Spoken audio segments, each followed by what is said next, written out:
Bonjour à tous et bienvenue dans ce nouveau numéro de Parlons Cash l'Hebdo. On commence ce JT par un rendez-vous annuel à ne pas manquer. Je vais bien évidemment parler de la fameuse campagne déclarative de l'impôt sur le revenu qui vient d'être lancée cette semaine. Et oui, depuis ce jeudi 11 avril, les 40 millions de foyers fiscaux peuvent donc déclarer leurs revenus en ligne sur le site de l'administration fiscale impôts.gouv.fr. Et comme chaque année, il y a des délais à respecter en fonction du lieu de résidence.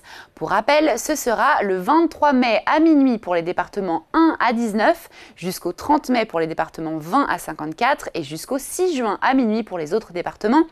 Attention, pour les contribuables qui préfèrent utiliser le formulaire papier, il faudra absolument l'envoyer au plus tard le 20 mai.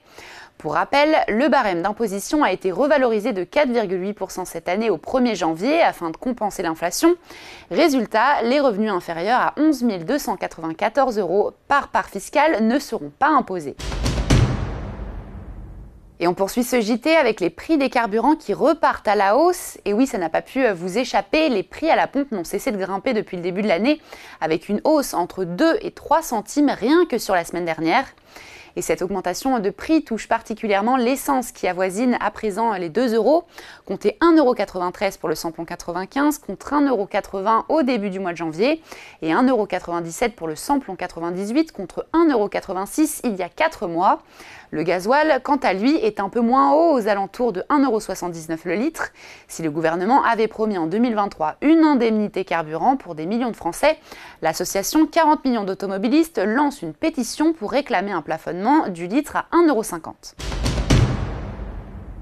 Et on termine ce JT par une nouveauté qui devrait simplifier la vie des détenteurs du Pass Navigo. La dématérialisation du titre de transport sur iPhone sera très prochainement disponible. Et oui, cela avait été annoncé en 2023 sans date précise de lancement, mais ça y est, Île-de-France Mobilité et Apple ont enfin trouvé un accord. Un développement technique du service qui est actuellement en cours de finalisation et qui devrait être opérationnel d'ici fin mai, soit dans un peu moins de 2 mois.